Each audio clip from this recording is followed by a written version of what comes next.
Okay, promises. And I'm going to get started with my presentation. You're going to find about 5 seconds into this presentation here.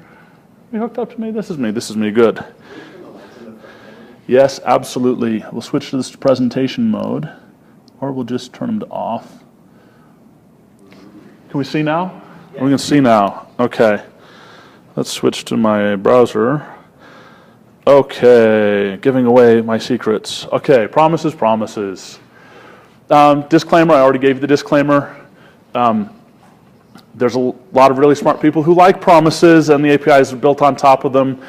I don't know how I feel about promises yet. There are things that I like about them and things that, shall we say, disappoint me, aren't quite what I would hope they would be yet.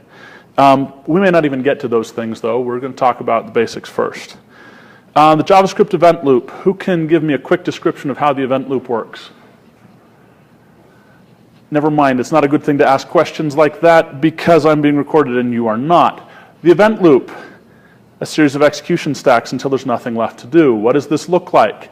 It means that you start a JavaScript program and it says, oh, I've got a function call to make, and it goes in and builds up an execution context for that function, and that function, as it executes, may call other functions and build up a stack and go and resolve those functions up and down until eventually it finishes that particular execution stack. An execution stack looks a bit like a wedding cake with multiple layers, or if you see an execution stack run, they often are illustrated with colors of yellow and orange to kind of give you a visual of what it looks like. And an execution stack, when displayed in that manner, is called a flame graph because it looks like, you know, a pretty simple drawing of flames where you've got your monster teeth going up and down as the stack grows and resolves and grows and resolves until the execution stack finishes.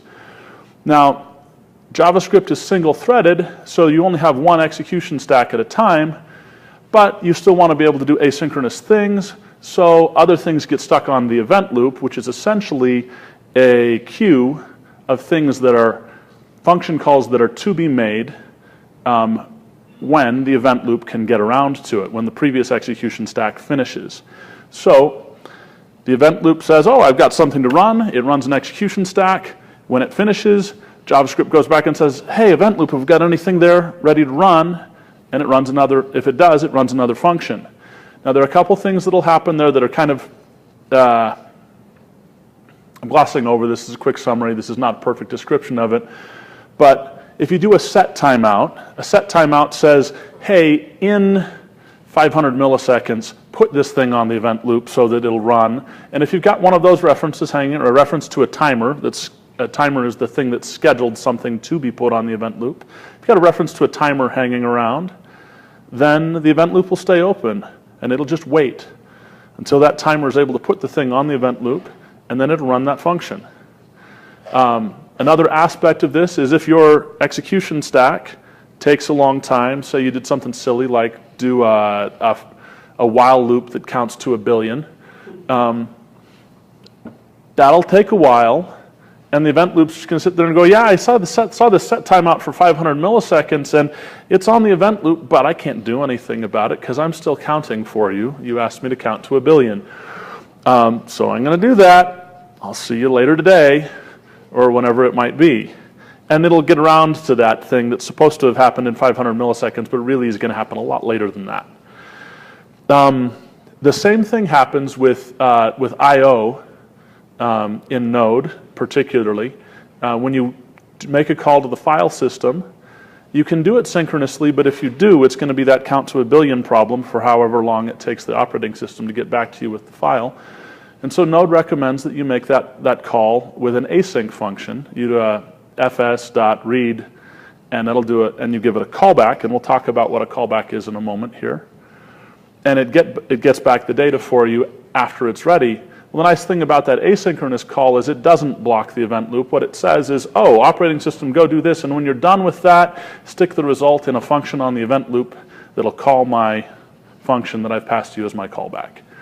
That's why it's called a callback. It's basically, hey, do this thing and call me back when you're done.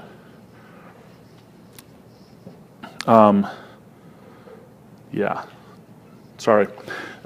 References to popular songs, Call Me Maybe, whatever, come to mind, but I'm not good enough with the humor to actually execute it well. We'll just leave that to you to come up with something good. Okay, the callback. Before we get into problems with callbacks, let's demonstrate some code. Simple callback looks about like this. Imagine we've got a function called doCallback. In fact, we do have a function called doCallback. What does it do? It runs a callback after 500 milliseconds. And we can demonstrate that. And look at the console here, and you may actually see that I already did that, but we'll run it again just for the sake of doing so. And it does our console log for the start. It says right now we're gonna mark it. No problem. You got the later presentation, right?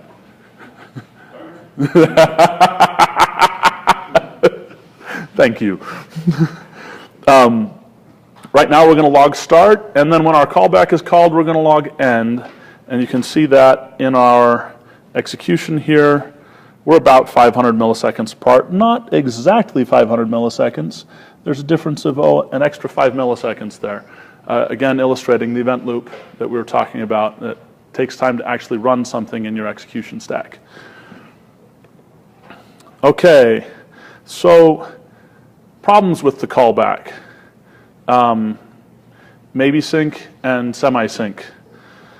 Sometimes when you write a callback function, you might do something silly like this maybe sync function. And if you've read the Node.js documentation on, I honestly don't remember which part of it is. I think it's the process documentation talks about this. It warns you specifically against not writing a maybe sync function. I think it's in process.nextTick is where this is, which is an old API that you're not supposed to use anymore. You should be using setImmediate or promises. But that's where the documentation is that warns you against doing a maybe sync function. Now, can anybody tell me what might be a problem with a maybe sync? Matt? Sometimes it's synchronous and sometimes it's not synchronous. Why is that a problem? It's an inconsistent API. It's an inconsistent API. So if, and I didn't illustrate this very well, but if this flag is true, I'm going to call the callback directly, immediately, and if it's false, I'm going to call it in 500 milliseconds.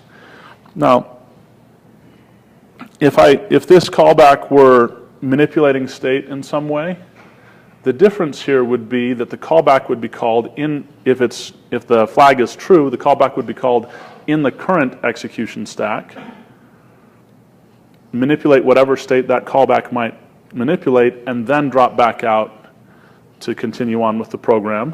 So synchronously, this first one is going to run. In fact, let's do this.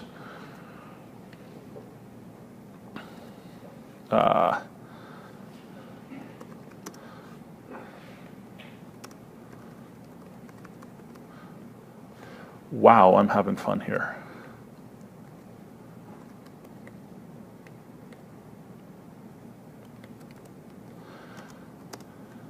We'll have a shared state object just to kind of represent shared state. And then in our callback here, we'll add something to it.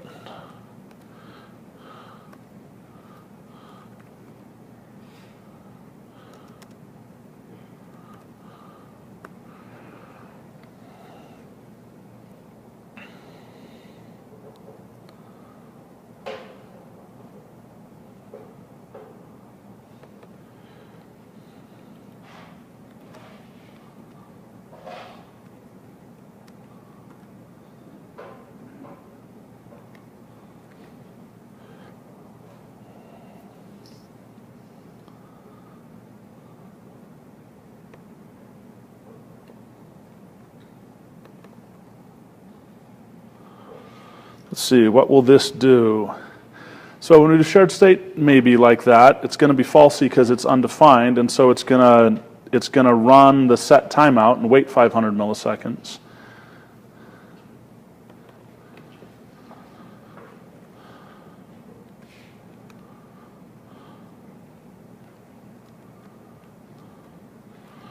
trying to illustrate the problem here.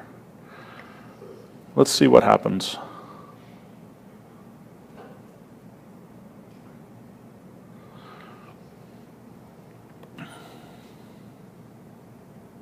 That got interesting.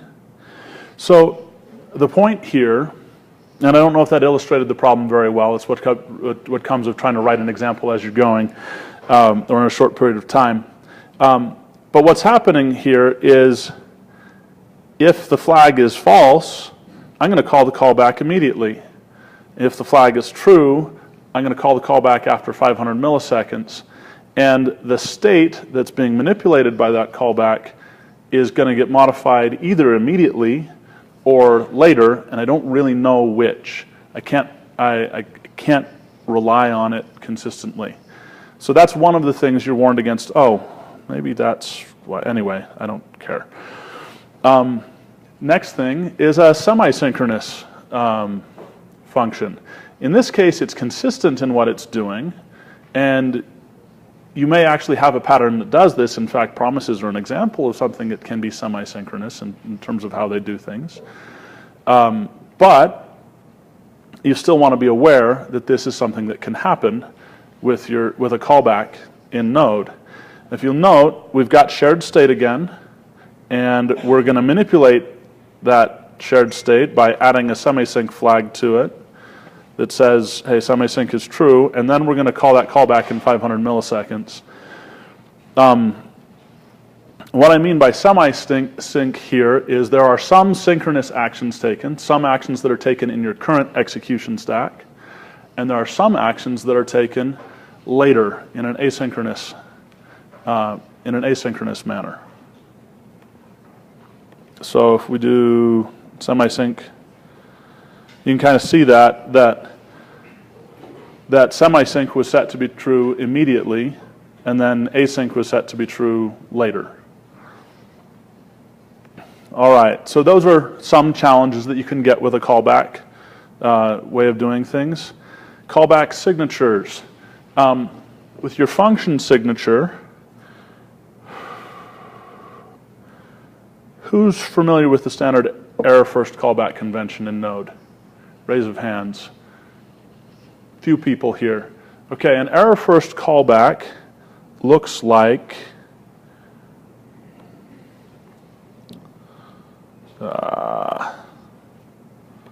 new file.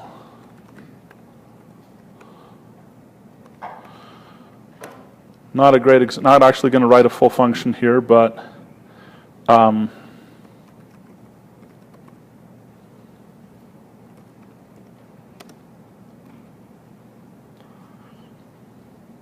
nah, forgetting what I'm doing.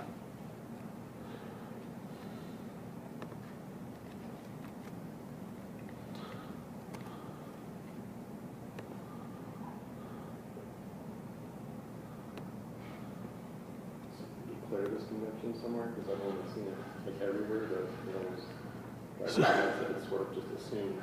So error first callbacks were a development in the Node community. And the reason they exist, you specify error and then the rest of your stuff. And the idea is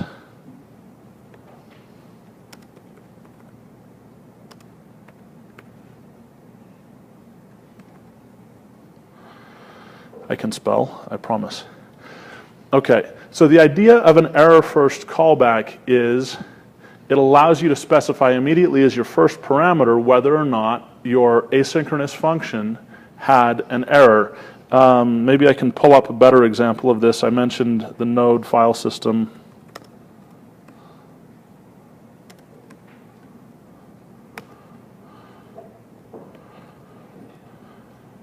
Documentation, and there's a bunch of these in here. If I can find read quickly enough, it always takes me forever because there's only a few functions for interacting with the file system.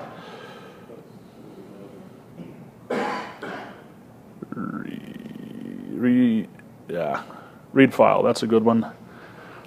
Okay, as you can see in this example data here, the file system read file, you give it a file system path, and you give it a callback.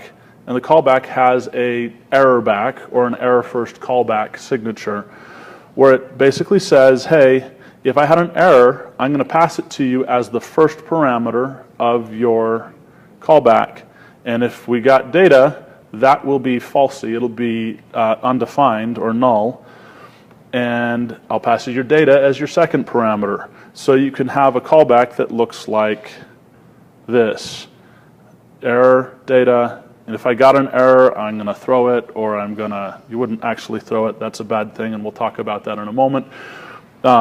If I got an error, I'm going to log it, or I'm going to do something else.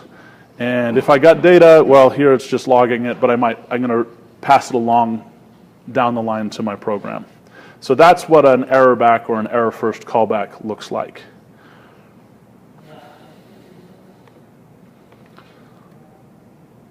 Event handlers.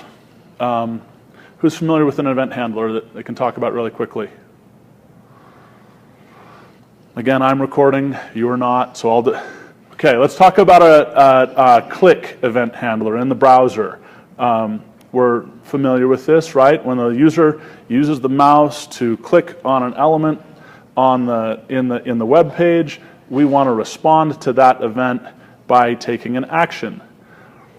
We give it an event handler. With the standard browser APIs, we call add event listener on some element, and we say, here's a function that you should call when that event happens. That event handler is a form of callback. It basically says, hey, when something happens, call me back. We'll do that. Now, there's a distinction there in that it's as an event emitter, the event callback event handler is going to get called potentially multiple times. You might specify it to only run once or to remove itself after being run once, but generally speaking, an event handler is going to get called every time that event is fired. And so you have an important thing about an event handler as a callback is to understand that it puts multiple things on your event queue, on your event loop, or the queue for the event loop to pick up. But it's still a callback, and it has a different signature in this case. The function receives an event. If you have no, I don't have that here. Yeah, we'll just kind of move on. So event handlers, just understand that as another type of callback or another type of function that will be picked up from your event loop or by your event loop at a later date. So event handlers. Flow control with callbacks can get really, really fun. And there's something I'm calling the Christmas tree. It has a slightly different name. I had a huge Christmas tree that I got rid of just for this presentation. Oh yeah? Oh, it's wonderful. It's wonderful. So if I can, maybe I can illustrate this. Yeah, so if we're looking at this callback example, imagine that instead of just doing this callback here, if this function, this gets tricky. Maybe what I want to do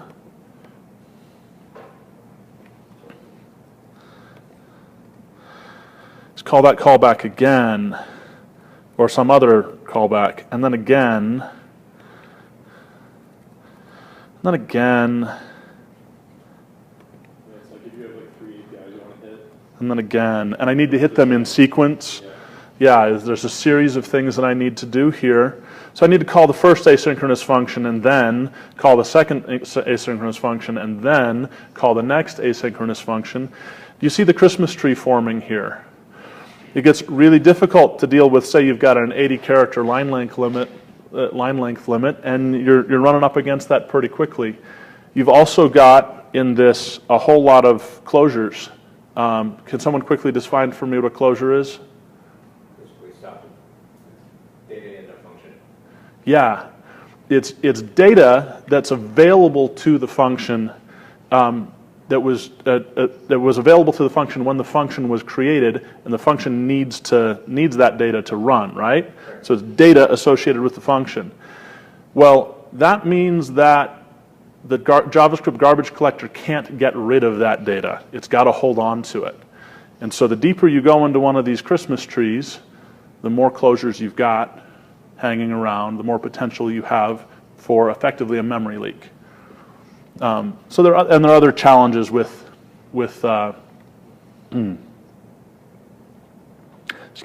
other challenges with this Christmas tree, but a big part of it is that this is a pain to run. So people handle this by writing their functions separately and then passing them in. They give themselves a named function, then they pass it into the callback, and you end up doing this weird thing where I wish I had an example of this. Instead of the Christmas tree, I've written my code backwards, where, let's see, this callback needs to call that callback, so I have to write it first, and you end up writing,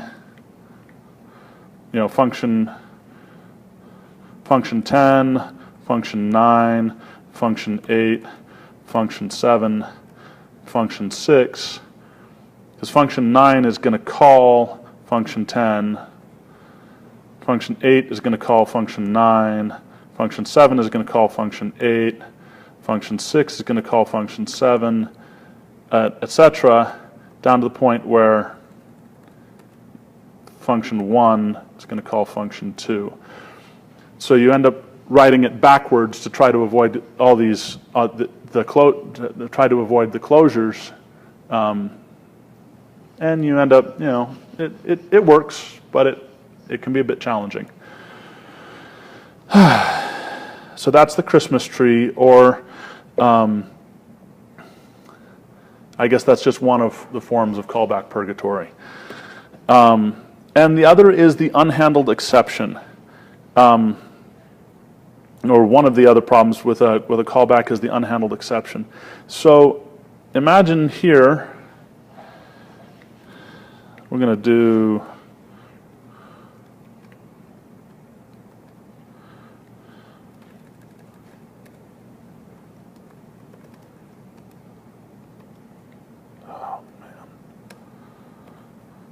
live coding is fun.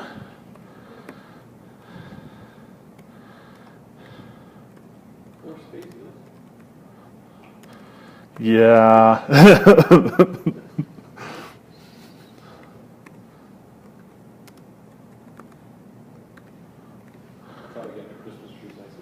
Yeah. That helps. I prefer 2 spaces, but this particular editor I've set up for 4, and I haven't bothered to change it. 2 spaces does help with the keeping the Christmas trees crushed, nice and tall, but it still gets hard to read, and you go down to 1 space, and now you can't tell quite where that indentation is and how deep you are in the tree. Can't reuse any of the code inside. Yeah, it's true. There's no handle on it. You can't pass it around. There's all kinds of things about it. What's going to go on with this error here that's going to throw in the middle of that callback? Now, I'm assuming you won't actually throw error somewhere randomly in your code, but I know that you're all perfect programmers. I'm not. I make mistakes. Code gets in there that isn't as safe as I thought it was. Somehow the wrong data ends up in there, or the wrong circumstances are set up. Some variable's not initialized the way I think it was, and boom, I have an error. Or a syntax error happens in there. What's going to happen with this error? It's going to stop. It's going to stop the process. It is. It's going to stop the current execution stack. For Node, it will probably stop the whole process because you've had an unhandled exception. And that is what we're talking about here.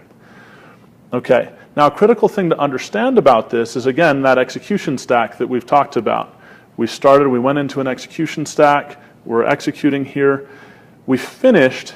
When that set timeout is run, it's run in the current execution stack, but what it says is, hey, when this time period passes, then we'll run something else. We'll do that, whatever. After 100 milliseconds, we're going to run this other function. and then it's going to throw. Well, I've just started a new execution stack and it threw. Does Node have any clue where we are? The answer is no, because it's thrown away the old execution stack. There's a way to do long stack traces that'll let it gather some of that information, but they don't turn it on by default because it's a memory hog. So generally speaking, there's a problem here if you have an error, or there's a distinction in Node, in the Node documentation. They'll talk about this. They'll distinguish between an error and an exception. An error is a error case that is handled. In other words, an error is going to be returned to you through one of those error first callbacks that we talked about, or might be returned synchronously to you if it was a synchronous function. An error is something that as a programmer you planned for. You understood that it might happen. Hey, that file might not be there, so I got an error back that says, hey, the file is not there. The network is not ready, so I got an error back that said, I can't make that network call that you wanted to make. An error is something that you were expecting might happen. An exception, you weren't expecting an exception. You didn't plan for an exception, and you ended up in your process unhandled exception handler, if you have one, at the base of your application. This is what the Node people will refer to as a long jump, because you went, I can't illustrate this on the board. I think I am going to grab the whiteboard and we'll draw. People who've worked with me before know that I tend to use whiteboard a lot in my conversations.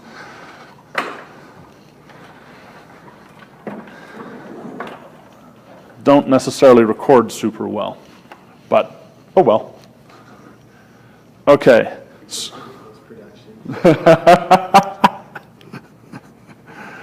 Okay, so we talked about an execution stack as looking like a wedding cake here.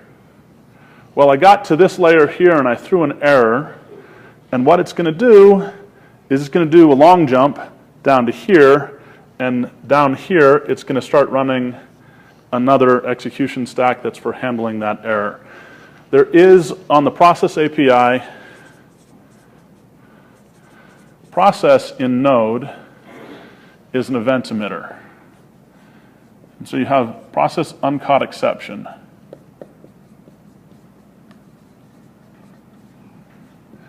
And you pass it a handler.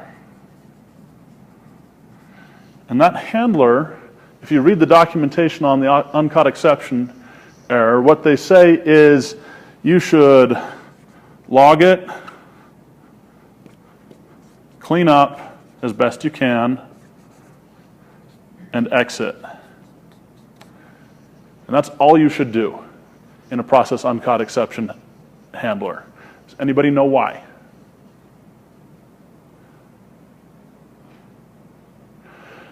The reason is this long jump. You started up here, and many things might have happened within these steps here that modify state. State has changed in your application. Maybe you opened up a database connection. Maybe you are in the middle of some kind of a transaction. Something has been modified. Temporary files have been written. That state of your application has been modified in some way to describe, hey, I'm partway through doing something here. This is where I am. And you had an error here, and you jumped back here, and none of your cleanup that was supposed to happen here has been called. Now, generally speaking, you'll try to protect against that. You'll do a try catch around synchronous operations to say, hey, did an error happen? Let me clean up if that's the case. You'll plan to clean up and close things when you're done with them. But the point of this is that it's an exception. You didn't expect it. This is something you didn't prepare for. That's why it ended up in your uncaught exception handler. And so you've got no chance to clean it up because you didn't know it was coming. And so What they say is, hey, write it out so that you can do forensic analysis on it later. Clean up what you can. If you're running an Express server or something like that and you've got connections that are out there, you might shut down, not accept any more exceptions, but you might let anything else continue through in case it's got decent data. It might just throw a bunch more of these things and shut down anyway. There's not a whole lot you can do there. And then you exit the process. And what you do when you exit the process, you've got a process monitor that just restarts your node server. And that's the recommended practice. Why? Because it turns out it's easier and faster to just let the process crash and start a new one and know you're in a known good state than it is to try to clean up something when you have no idea what happened. It's actually very difficult to try to clean up state if you don't know what that state is.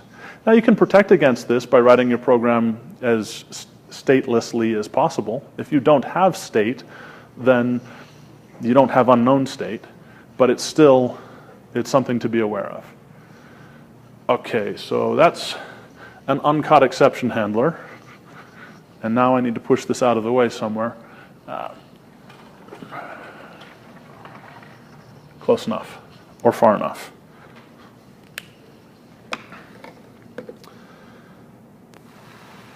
Where were we? Here we are. Okay, so promises, and there was much rejoicing. 4 or 5 years ago, I interviewed at Ask, and the JavaScript guy who interviewed me, we had a pretty good conversation about JavaScript, and I thought I'd done pretty well. And then he proceeded to say, so what do you think about promises? And I went, promises? I've never heard of promises. What are you talking about? 4 or 5 years ago, promises were a pretty new concept. A promise looks something like, we'll just create a new file here.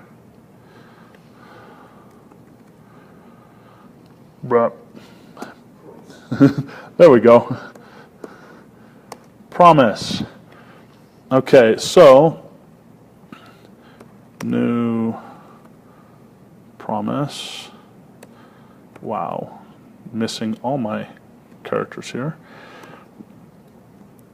A promise takes, interestingly enough, a callback that is immediately executed synchronously and provides you a resolve callback and a reject callback. And here you do stuff, and you do stuff that's asynchronous. So the do stuff that's important here is, and we'll call this const p equals a new promise. And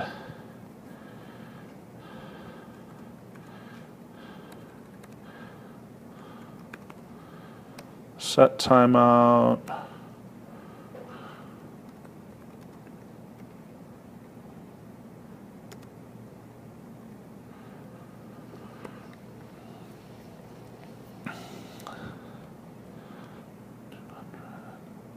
I don't care about that.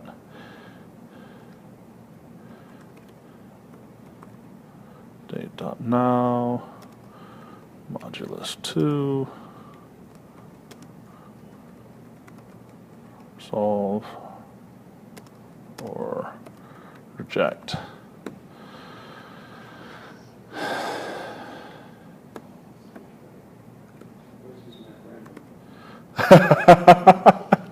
Well, right. Well, I mean, again, this is just demonstrating, that something might resolve, it might reject. It's just an example.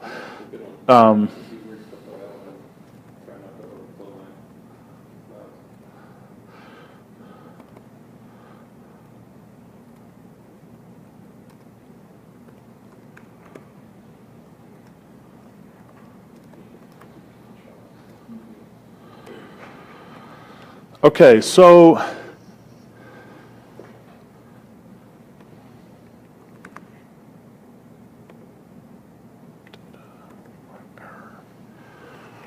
all right, so basic concept here.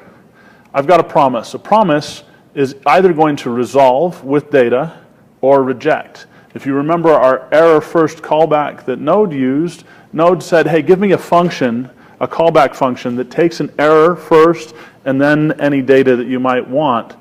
And as long as you comply with that signature, we'll be fine.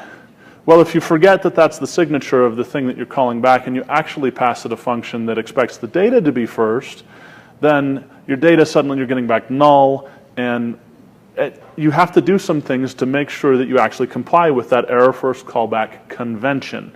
It's a way of doing things, but it isn't necessarily an easy API to follow. For promise, there's one API. As long as the promise obeys that API by calling either resolve or reject, and in many cases, the promise is going to be generated by something like fetch or something else. It'll be generated for you, so you don't even have to worry about how it's being generated. Then you may get a success callback or a failure callback. The success callback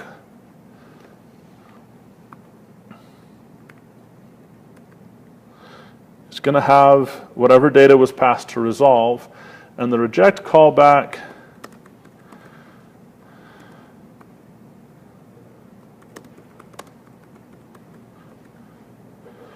is going to have whatever data was passed to the rejection, usually an error.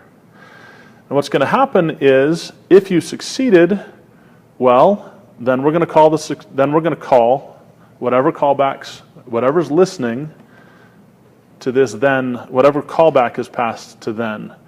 And if you failed, we're going to pass whatever callback was passed to catch. So this is really interesting, and it's really nice because you can do, another aspect of this is the return value, the then callback here, this creates another promise. So there's a number of things that you get out of this. One of these things is, you'll note that I've got this variable p. That variable p, I actually have a record of the asynchronous thing that is happening here. I know that something is supposed to happen asynchronously that will eventually resolve in some way or another. And I can pass that record around. I can keep it in my closure or somewhere in my local state. I can pass it to another place. Multiple things can listen to this. So anything that calls .then on it, promise is actually an event emitter in this way. Everything that resolves is going to get their then called. And it's really powerful. I've captured now this asynchronous thing that's going to happen. I have a record of it that I can keep track of it. Instead of, hey, set timeout, stuck something on the event loop, and it's eventually going to come around, and the environment knows that that timer's there and that it's going to fire, but nothing in your code is aware that it's happened. Now you have a record that you can deal with it with. There's another aspect of this that maybe so it's a callback you can pass around. It's a record of side effects or a record of things that you've scheduled to have happen, a record of functions you've called that will manipulate, that do manipulate state. If you think of that event queue as a form of state, which it is, it's application state. Things get put on it and taken off of it, and it affects how your application runs, whether it stays open or whether it closes. So that's application state. So the promise records to some extent that you have manipulated. It gives you a way at least of holding on to the information that says you've manipulated that event queue in some way. And it's a monad, at least sort of. And I don't know enough about what a monad is to give you a good description of it, and so I'm going to just sort of leave it at that. Basically, the description that it's a monad is in a lot of ways the same thing as saying it's a record of the side effects. It gives you something you can act on that sort of wraps the state that you're working with. You can respond to it. It's not exactly perfect. And so some people who are very familiar with what monads are will tell you that it isn't a monad and it can't possibly be a monad, but it might be monoidal or something like that. Anyway, I'll stop talking about this thing about which I don't know enough to actually speak intelligently. Patterns. So, before we get into problems. Okay, patterns with promises. So, you'll note that I've done promise, then catch. You can also do promise, catch, then, and you can also do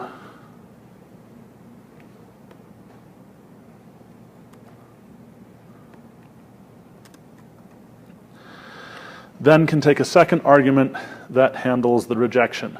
So you can have a success callback and a failure callback directly in then. Does anybody besides Matt, because Matt and I have had this conversation a lot, know what some of the consequences of this are? Or can they comment on some of the consequences of this? Ethan. If you've got a promise with a long chain of events in it and you stick a catch at the bottom, if any of them in that chain fail, you'll get a catch at the bottom. Whereas with that form, you'll only get the error handler if that particular then call has an error. Right. So this is actually very, very valuable. Matt and I ran into this problem. We're working in a React application, and we're using Redux. If you're familiar with Redux, Redux does a dispatch from your event handlers. And our event handlers were using, not a dispatch from event handlers, dispatch from action creators. We were using Redux Thunk, or we are using Redux Thunk. And Redux Thunk allows us from our action creators that create this Thunk to make an asynchronous call, and when that resolves, to then dispatch into Redux an event that updates our store. Well, we had written it originally like this. That's basically was, our service was successful, and here, our service failed. So here we would dispatch a success, and imagine that success was whatever we wanted it to be. And here we would dispatch failed. Based on what Ethan just told us, what might go wrong here? When you dispatch that success, that'll trigger a re-rendering event. If some error occurs during the re-rendering, you'll catch that at the bottom of your chain. Yep, and that's exactly what would happen here. Then has an implicit, all promises have this implicit try-catch wrapped around them. And so if anything throws, it's going to catch it. So here I'm synchronously dispatching my success into Redux, and Redux is synchronously going into my execution stack, building up that layer cake that we talked about. And it's saying, okay, I need to render React here, and in the case where we discovered this, I had a bug in my React components that would cause them to fail. And I would catch it in my action creator. In fact, it may have even been in my service. And I was looking at it and going, what? Where is this going? How did I get that?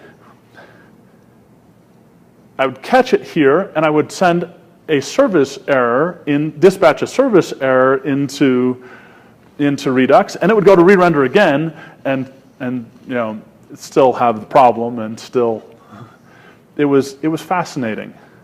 So part of the problem here is this catch is catching on the implicit promise that's here. So this is what's going on here, this chaining, is more like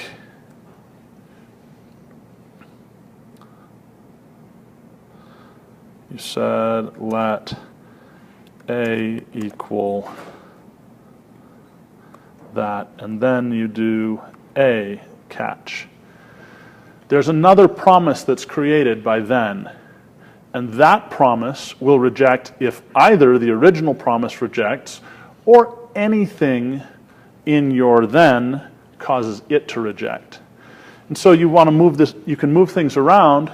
So, and what we ended up doing, we moved this around a bit so that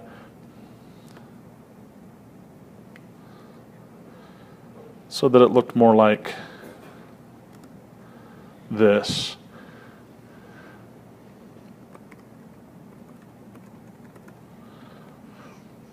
Because if you remember our description of the uncaught exception problem, we have another long jump happening here. Somewhere in my execution stack that I was not expecting, dispatch caused an error. And I don't know where that was, but somehow I ended up back here in catch, and I have an error. What do I do about it? Well, I log it. I don't know what else to do, but I certainly don't want to dispatch another service error to update my state, because that would tell me the wrong thing. So here, I've got an error handler inside, an error handler for the original promise that says, hey, if that original promise fails, I need to catch that and handle it in this way. If some other thing fails, I don't know. We'll log it, and the developers will see it, and they'll hit their forehead and go, of course, and they'll fix it, right? But I don't want to do this other thing. So this is one of the things that I saw this, and I went, oh, this disappoints me. That was not what I hoped for. Except callbacks. So there's a kind of problems with promises, and we'll talk about this a little bit. So this was one of the things. The tree of promises, the sequence of promises catch everything. The promise is sort of this. Remember this try-catch that we talked about this? It's your overeager friend who says, sure, I'll take responsibility for everything from here on out. I'll just handle it. And then they're in way over their head because they don't have a clue what actually happened, what's actually going to happen down the line from what they're going to do. This is not I'm describing it poorly. But what I'm saying here is, in a way, promises violate the single responsibility principle, at least when you allow them to call in an event emitter or a callback like dispatch, where they're going to execute a long execution stack that they're not responsible for. So promises work great if you use them the way they're intended to be used. If you mix promises with callbacks, well, this is one of the problems you can end up with. So I talked with some friends of mine, and they said, yeah, well, that wouldn't happen if you set up your own promises and you caught them in each of, and this is true. If I set it up so I have a promise for just the service, and it catches things and it returns just what it's supposed to catch, then that's isolated. And we can kind of see that example here. That here, I've put error handling specific for that promise right with that promise. And as long as I am a responsible citizen with my promises, and I don't leave them uncaught and unhandled for other people to deal with later, then I can do a pretty good job of this. One of the ways I mitigated that problem, that we mitigated that problem with Redux, is we wrapped our render in its own error handling that said, if I catch a render error, put it here, not there. So I'll at least see that it's a problem with the rendering, not a problem with the service. So this is one of the things you can do. As long as once you're working with promises, try to stay working with promises, and you'll have less trouble with it. Try to handle the error as soon as it might possibly occur, rather than waiting for a long jump and being completely lost as to why that might happen. There is a cousin of the process unhandled exception, uncaught exception. No, it's unhandled exception. It's the cousin of it that is new. Is process,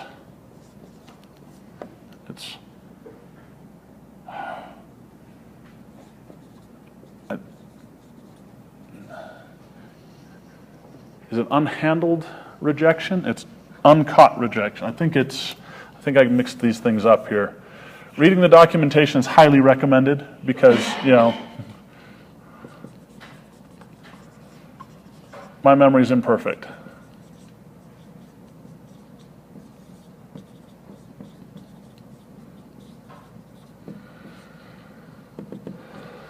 So imagine instead of doing what we've done here, you decide, you know what, I just don't want to deal with it. If there's an error, it's not my problem. I'm going to leave it for somebody else, and they can clean up this mess. And we do that. And that's not necessarily a bad thing to do. It is a bad thing to do, but you might not think it's a bad thing to do. You might not think it's a bad thing to do because you're looking at it and you're saying, you know what? It'll throw, or it's gonna reject, and whoever cares about that rejection, they'll respond to it and they'll know what they want to do about it. Fine, I'll just leave it that way. Well, the problem with this is this same problem that we had with the unhandled exception. You've now gone at some level here. You had your promise, and you dispatched in, and you were rendering stuff, and then you jumped out to some error handler way outside of it. And if any state was manipulated, sorry, you don't know what that was. You don't know where you were in that dispatch process, and there's nothing that you can do about it because you don't know what's happening there. So one of the key things to do is make sure that you catch your promises close to where they might throw, or to where they might reject, so you understand what's happening there. Which is to say, promises are a force of no return. In the sense, you know, who watched Babes in Toyland when they were little? Disney Channel, before you were all born. You know, the people in the trees walking around, you know, this is the force of no return. Okay, I'm 41 years old. Most of you are not. In other words, once you go into promises, don't come back out of promises. You're going to have trouble if you come back out of promises, except that you can do it. There's a way that you can get away with doing it. Once you go into promises, you know what? I want to be able to catch, and I want to be able to catch in my old way, like this, and have it just work okay. So you know what I'm going to do?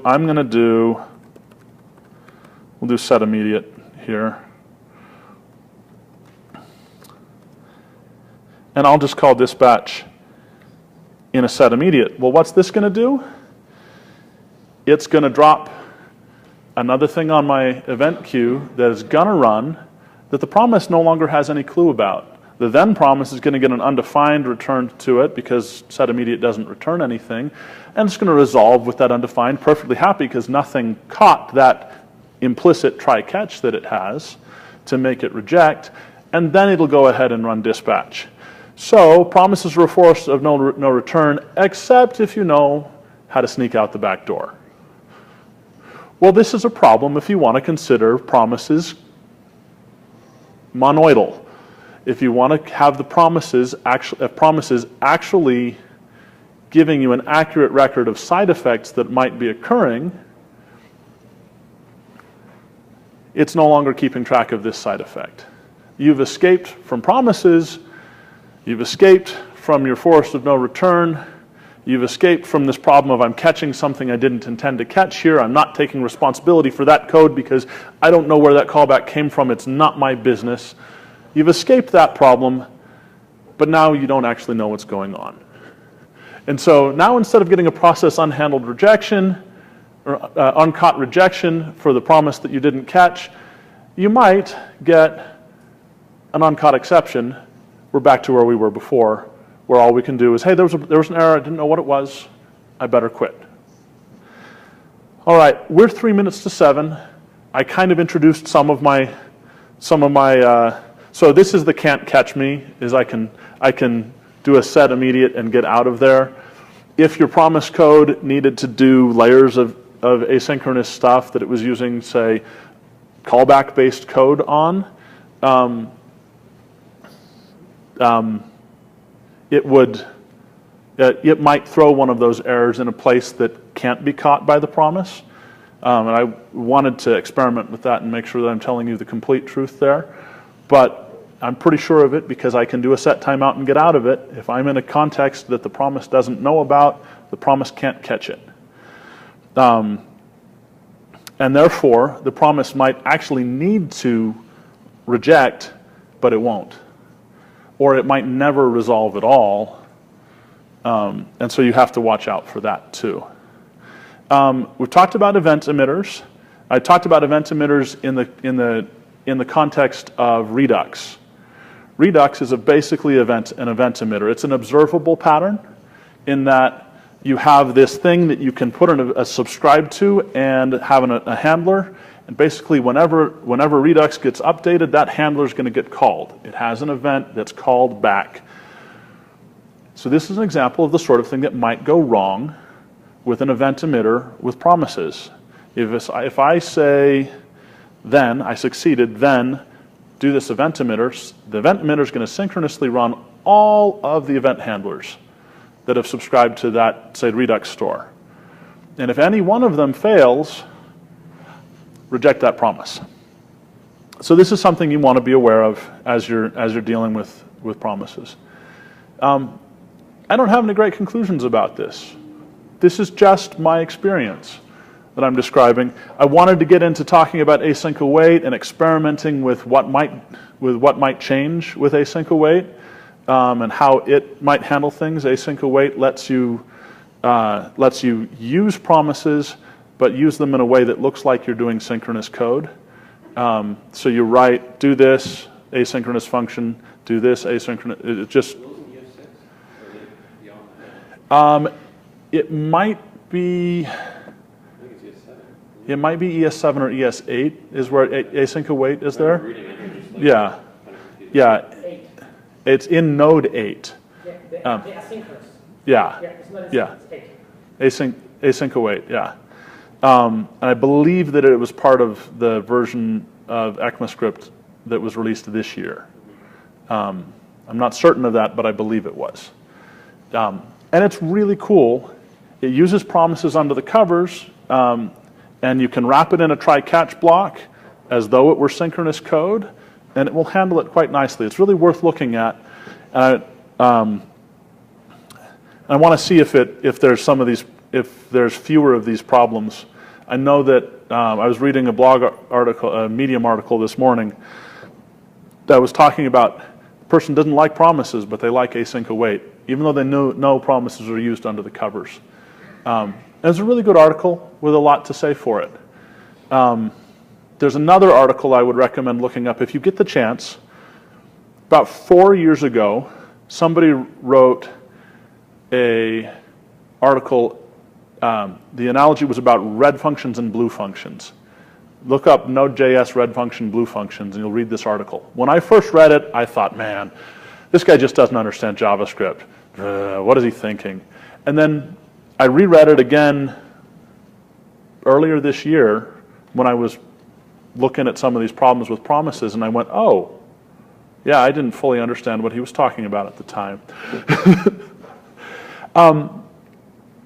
There are some challenges with callbacks, with asynchronous programming in JavaScript. You need to be aware of them, and you want to know what your tools are and try to use the best tool for the job. You want to do the best you can to make sure that you don't have the possibility of having errors that you don't handle. Write good tests. Write them first. Do what you can to make sure that you don't have exceptions, and you'll be in better shape. Thank you for your time.